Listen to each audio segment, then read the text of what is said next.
The Raptors lose to the Minnesota Timberwolves 133-85. Welcome to Raptors Tonight. I'm Randy Urban, joined by Jack Armstrong, Leo Rautins, and Paul Jones. Fellas, that was something. How was your night? Jonesy, I'll start with you. First impressions. Well, listen, and let's get the laundry out of the way. It was a franchise record for the worst loss in franchise history, and I can't say that you didn't see it coming. There were 10 guys unable to play tonight, including Pirtle, Barnes, Barrett, Trent. I mean, you got starters. You got a lineup sitting on the bench, and you're playing against a team that has something to play for. You signed a 10-day player in Malik Williams, and he started tonight. So it's a tough go. It is, and it's. I mean, there's no way around it. And all you have to do is try to stay positive, look at the constructive stuff you can build on, and play from there. I thought there were moments where there were some good things, but the problem is, like I said, you're playing against a team, and this has been the case through the course of this losing streak, and it will be, with the exception of Washington when they come home on Sunday. Milwaukee's got something to play for. As we record this, Milwaukee's hanging on in the fourth quarter. They're life and death with the Memphis Grizzlies. You're going to see Indiana next week. They're playing for seeding. Miami's trying to stay out of the play-in. You've got two games to. So it is what it is right now. And all you can do if you're the Raptors is continue to play and play hard and try to use everything at your disposal to put up a good showing. But it's not easy right now. And I give them credit for hanging in and battling the way they do. Yeah, Leo. So aside from the fact that the Raps were shorthanded in this one, what growing pains did you notice from their performance as a whole? Well, again, I'm not being negative, but I mean, you're not talking about growing pains or being shorthanded. You're talking about at times having a G League team and not an all-star G League team, but a G League team against potentially the top team in the West, right? Mm-hmm. So, if you don't expect this kind of a game, this kind of a score, then you don't know the game. It's going to happen. And, in some ways, it's very tough and unfair to some of the guys on the floor. It's tough for the coaching staff, right? But it is what it is right now. And we understand what this is all about at this point. You want to get the draft pick. You want to get the best possible situation you can, building your team. So, and unfortunately, this is part of it. So, you're always looking for little things with guys. But I just think sometimes that hill is so steep that for some of these guys, it's very difficult to show, right? It's very difficult to show. We've seen over this period now, guys, like a Grady showing us a lot of good things, and having Quickly back or having War. You're seeing good things at different times, right? But a game like this becomes very difficult for guys to show, and you can't fault them. Mm-hmm. Jack, was there anybody that stuck out to you who you've seen maybe tonight, not tonight, but over the last little while, some marked improvements as the team, allows these kids to make mistakes and grow from them? Liberty Freeman showed me a little something. I think that's important. He shot the ball a little better from three tonight. I was encouraged with him. I think he's getting more comfortable every time he plays. So that was encouraging. Look, I think Raptor fans had higher hopes than McDaniels. So, the opportunity to see him play a little bit more, because even though he has a contract for next season, they got to make a decision on him, what they're going to do there. So I think this is important. And Leo mentioned Wara before. Is he going to guard at this level? And is he going to be an efficient offensive player? So those would be a few.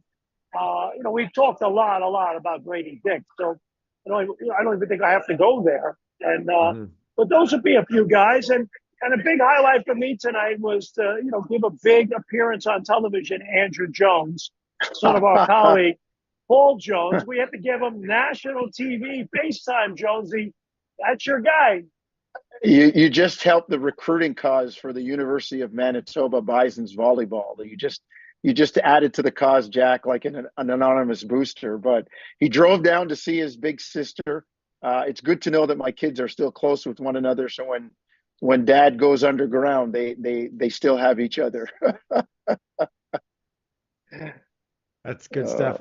Jonesy, continue on here with talking about Anthony Edwards. In terms of hardest players in the league to guard, where would you put him?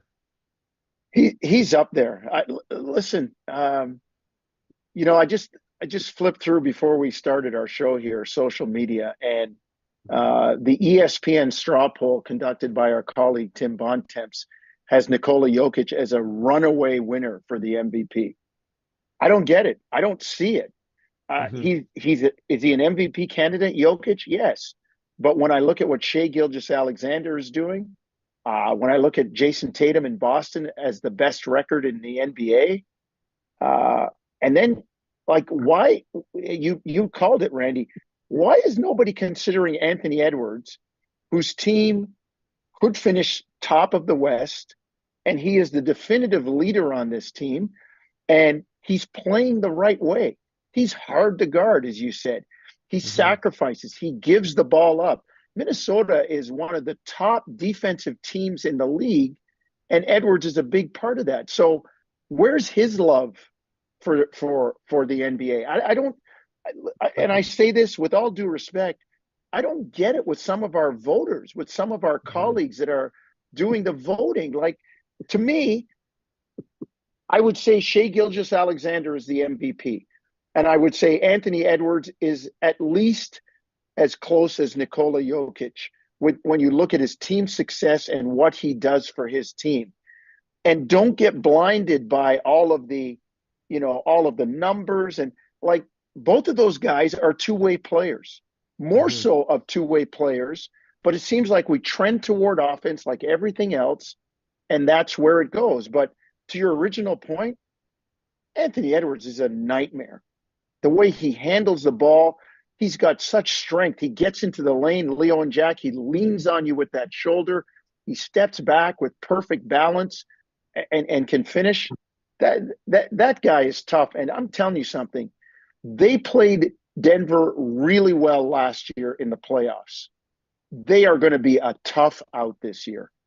Yeah. And Leo, I think they're 10-4 now with Karl Anthony Towns out. Are you surprised that they're continuing to win at that level? And how far do you think they're capable of going in the playoffs? And Naz Reid has done a great job. And I think in a lot of ways, he's better for them. He's developed as a player. He can shoot the basketball from the perimeter now. Defensively, he locks in. With Gobert, it's a tough 1-2 punch defensively.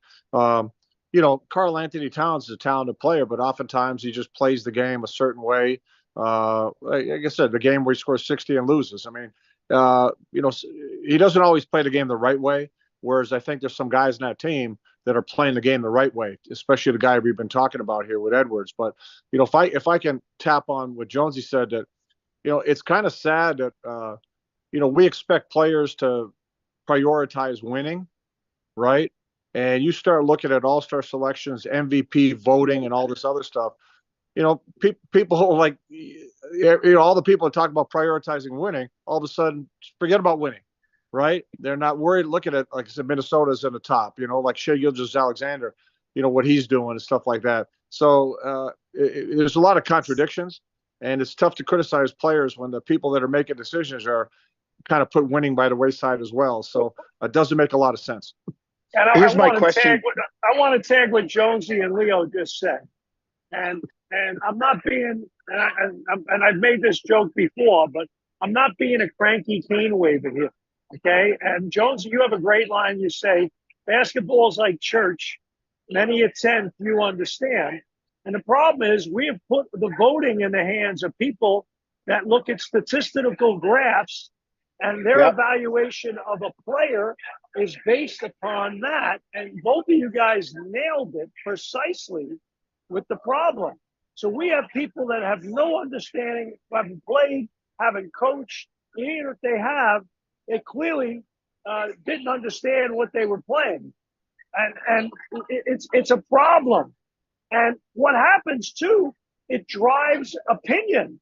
And it drives Yes. opinion, which is Yes. the scariest thing. It drives opinion at the top to owners and GMs and agents. They all get influenced by that idiotic thinking as well. And it's incredibly dangerous. And I just want to echo what Paul, you and Leo both said, because you are dead on.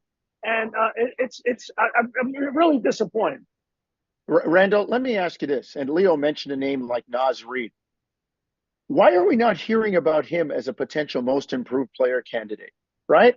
Impacting winning. I mean, we're watching the NCAA tournament, and there's people humming and hawing about Zach Edey as the player of the year as an NBA player. Like, okay, is he at least as good as a guy like Ivica Zubac, who is valuable to the Clippers? And you're saying Zach Edey is not able to do something like that?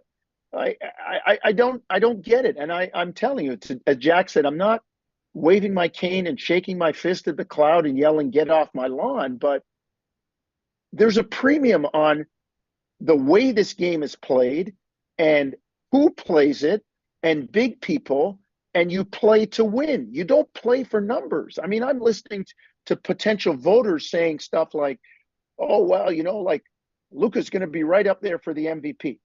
Luka's a fantastic player, but his team is sixth. So where would they be without him? Well, that's just an artificial way to impact a guy into the conversation. They're sixth. Where would they be without him? They might be eighth. They're not first.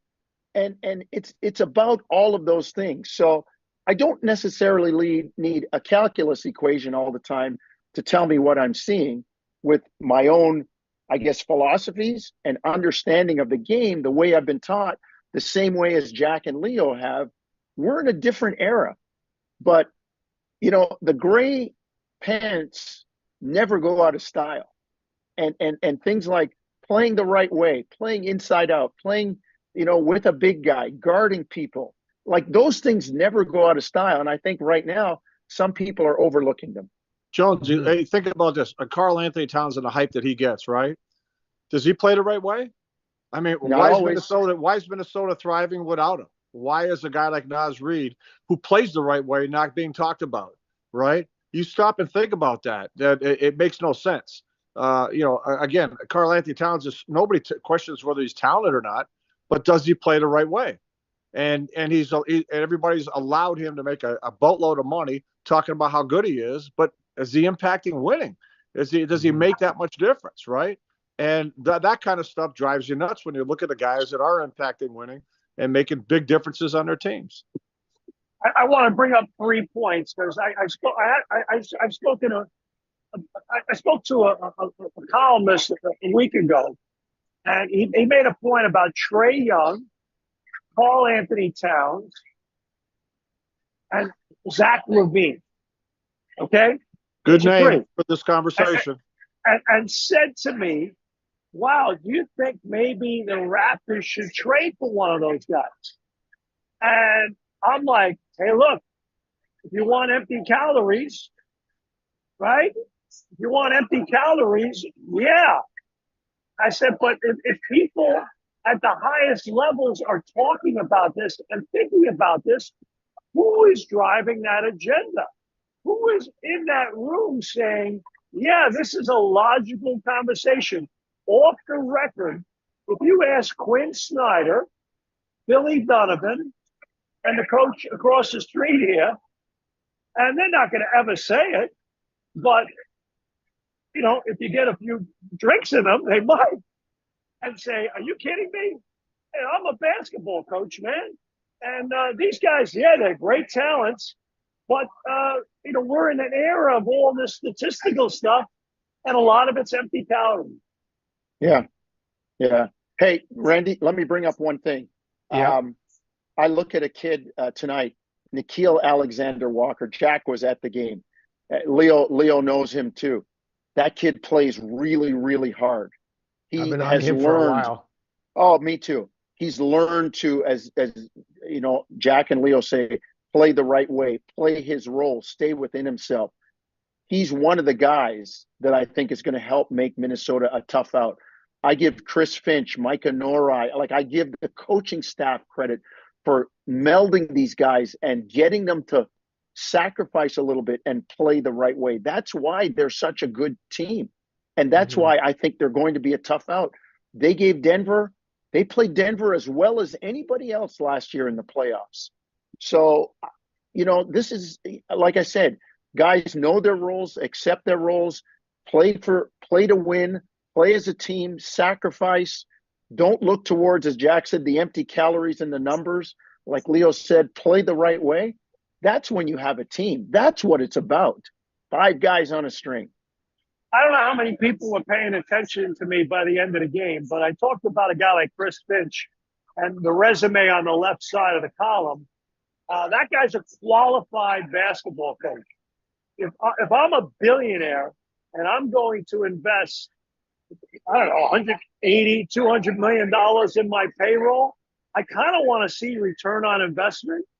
I want to have somebody who can command a room that knows what he's doing. And Chris Finch, a former Raptor assistant, there was controversy here in Minnesota when he was hired. Like, Chris who? Well, guess what? It was kind of like Nick who when the Raptors hired him. He was a not known assistant, kind of like a Darko right now. And, these are basketball men. And to me, in a league that right now has gotten younger and the money has gotten so big, I think the value that the good organizations put into coaching rather than winning the press conference really matters. They did not win a press conference here, hiring that guy. But they're where they need to be because they made the right basketball decision, and they didn't allow the marketing group and the PR group and some geek sitting in his parents' basement make the decision based upon name recognition. Love it. Chris Finch is going to get some. He's going to get some votes for Coach of the Year. He's going to. He should. Yeah. Speaking of making the right decision, this was from the show last night. It was from Dan Sweet 4141. Randy and Leo going to square up one day. Tension is building. Knock you up, boy. Yeah, you want it? Let's do it. Maybe on the last show. You got it. You better hope it's a Zoom. Hey, Randy, you just said something. It might be your last show if you fight Leo. Elder abuse. All right. Let's stop it there. Next game for the Raptors Friday against the Milwaukee Bucks. Tip-off goes at 8 p.m. Eastern. Raptors tonight will go live on YouTube shortly after the game. Thank you for watching, and we'll see you next time.